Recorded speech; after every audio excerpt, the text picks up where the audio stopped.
Coming up tonight on Delmarva Sports Insider, so much Governor's Challenge, including some great action today. Delaware DC battle as Dover took on Cesar Chavez. That's right, and some of the best really in the nation going head-to-head earlier tonight. Highlights from Newman, Goretti, and Delaney coming up later in the show. Great game, and speaking of not so great games, oh my Lord, my alma mater had a rough go in their first showcase game. Jeff, I was hoping we didn't have time to talk about this game, but from the looks of it, we definitely will. Welcome in, folks. Welcome to Delmarva Sports Insider, and not just any Delmarva Sports Insider. It's our Governor's Challenge special. That's right, the only show giving you in-depth analysis to not only all sports here on the shore, but exclusive information and exclusive games. That's right, from right here at the 2018 Governor's Challenge. Exactly right, man. We had a bunch of fun already in these 3 days. 3 days are finally done. But we got one more day. We'll recap everything what we saw right now in the past 72 hours. We'll begin with today. This is how it's going to go. We're going to begin with today and go back to Tuesday, starting with this afternoon.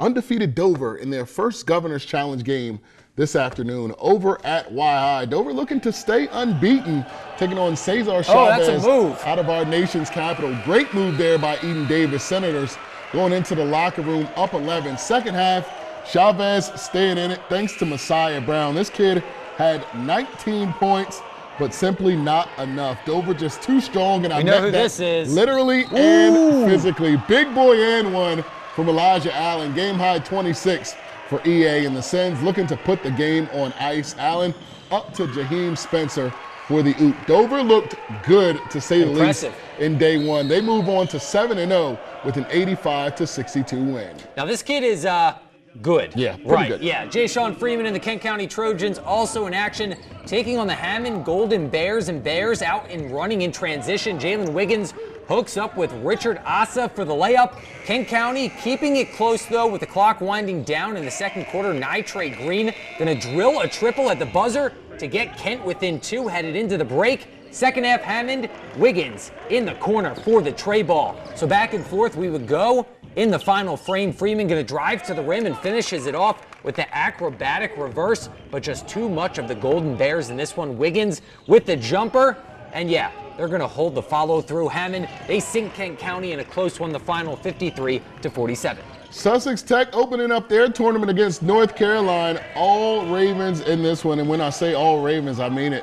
Skylar Johnson finding Kevin Custis. He nails a 3 right there, and then right after the inbound, the Tech defense getting it done, forcing the turnover. Custis throwing to Devin Reynolds, and he does the rest, gets the layup to go. Ravens up big. Bulldogs, though, closing the gap. Corey Hall picking up the fumble right there in front of the basket and puts it in, but Tech up big after the first quarter. All Ravens this time. Splash, Reynolds inbound, gets it back, knocks down the 3. Sussex Tech down in North Carolina by a final of 88-57. All right, Trey, look away here. Two coaching legends going head-to-head. St. Elizabeth's Phil Colicchio taking on Y-High's Butch Waller. So safe to say, rough go for the Indians in this one. 17 first-half turnovers, which led to easy buckets by the Minutemen, like this one. Josiah West takes it in for the dunk. Now, he had 26 and 14 boards on the night, and things wouldn't get any better. And one three-pointer for DeWarren Watkins. He would finish with 15 and a pair of threes on the night. Y-High, they were down big, 33-9 at the half, but the Tribe still putting up a fight. Steal at the half court by Jaden Breaker, and the layup on the other end. Baker, he would finish with a team-high 13 points, but too easy for Elizabeth. Getting points in the paint. Strong putback inside. Y-High, they fall big, 61-26. Nothing good happened. Parkside and Linganore in the consolation game of their bracket. Rams looking to avoid a winless Gov challenge. Linganore taking that lead early on. Cole Mitchell from the top of the key. That is good. The other way, Parkside's Marcus Arns, great game for him, stepping into a 3 of his own.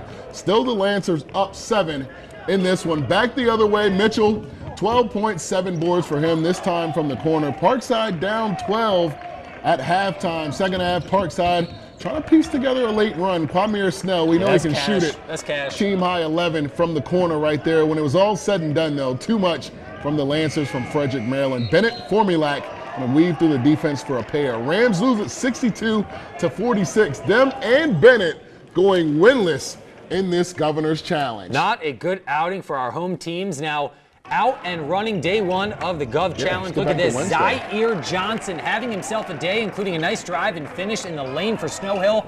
Then it's Johnson again from distance. Sink it, kid. Triple from the top of the key. And the Eagles getting out on the fast break as well. Jeffrey Ayers can't finish the lay-in, but ain't no problem. Ain't no problem. Shaquan Williams is there for the tip-in. Snow Hill up 35-29 at the half. And they would pile it on in the second half. Ayers can't connect from behind the arc, but there's that man again. Have yourself a day. Williams making a name for himself in the paint. Snow Hill takes this one 80-53. Now, Snow Hill did not win their bracket, but there was a team who did win their bracket. Mardella, they didn't beat Y High. They actually beat King's Christian in this game, as you can see in the logo. Exactly right. Got to give a big shout out to Jermichael Mitchell. His guys are finally believing. They topped King's Christian 87-72 for the Bracket 5 Boys Championship. Sincere Pinkett, 40 points.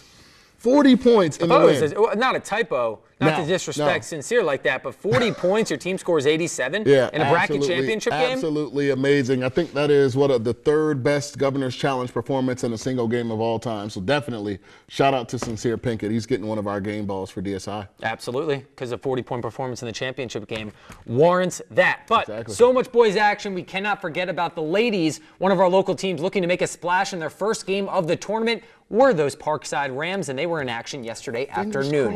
Parkside trailing Bethesda at the half. Now Jacqueline Wright getting the comeback started for the Rams with a nice floater in the lane. That one falls. But the Barons working the perimeter. Nice ball movement here. Eventually, everyone going to touch this one, and it's going to find Jessica Katz, who strokes one from behind the arc. So Bethesda keeping Parkside in check. And how about some points in the paint? Look at this play. Kerry Ellis forcing the issue and getting the tough layup to go on the left side. But the Rams, they would find their form, several passes, and eventually the rock falls into the hands of Stephanie Holmes. Going to drain a long two from the corner, and then out on the fast break, it's right up to Amanda Ballard. Going to finish with the lay-in, but check this out. Bethesda would actually take this one, not 45-42, but 46-42. They top Parkside. How about this? A rematch from the top two teams in the Henlopen Bayside, or the Henlopen and Bayside, Sussex Tech and Bennett first quarter. Finish from Makara Hansen, who actually just won the three-point contest. Beat you on I Challenge, too. I forgot about that. But Tech would have the answer on the other end. Sierra Troyer, 11-point double-double for her in the opening game of the Gov Challenge. Bennett would find themselves down late in the end of the first half. Makara Hansen, another one of her 4 steals. The Ravens would actually have a 5-point lead at halftime. But transition to the end of the third, Ariel Parker from half court. Check this shot out, Jeff. Come on. Come on. Who on this desk can hit a shot like that? 3 of her team high, 14, making it look easy. Tech getting a big win over James and Bennett by a final of 47-35. And yesterday, Scotty D, there he is, the Mallards of Worcester Prep in one of the best games of the day, bracket championship at UMES. King's Christian out of St. Mary's County, and Prep using some great ball movement. King's Christian using their speed. Alexis Smith running away from everyone. Gets the layup plus the foul. Now Prep with the size advantage. Gracie Gardner, another double-double, 12 points, 13 boards. Mallards up 3 with 6 seconds to go. So you think they have it, right? Inbound for Christian goes to Kayla Gray. Step back. She hit 1-3 all game, and it was the most important shot. Time expires, so we go to overtime in OT. Yeah, Smith would not be denied. 17 points, 8 steals, 6 rebounds, and 5 assists. And time runs out as Worcester Prep falls just short in the title game. Here's head coach Scott Daly on the evolution of this great tournament. The competition in the tournament's been great. Went over to the Civic Center last night and was able to watch some good boys games. Always loved this. Played in this tournament 25 years ago when it first started going on. So a big fan of the Governor's Challenge and what the DMV elites brought to it. So absolutely, and to echo what Scott said, to mirror any of the stuff that we saw on this day, we saw a lot of our local teams obviously go down to some great talent, but seeing some different talent, that's what the Governor's Challenge is all about. And we're going to see it a little bit later on in the show. I mean, we have the slam dunk contest, which happened earlier tonight. So you're talking about the evolution of this tournament, how much talent you're bringing in about 15 minutes, you're going to see the type of talent that was here on the shore for the last few days. We'll actually have it a little bit closer to 15 minutes because that's it for Block 1. Coming up, we had a lot, and I mean a lot of stars in the Bury this week. NFL stars, NBA stars, all at the Wicomico Youth and Civic Center. Can you believe it? You'll get to see it for yourself when Delmarva Sports Insider returns. I'm Jacqueline Wright from Parkside High School, and you're watching Delmarva Sports Insider.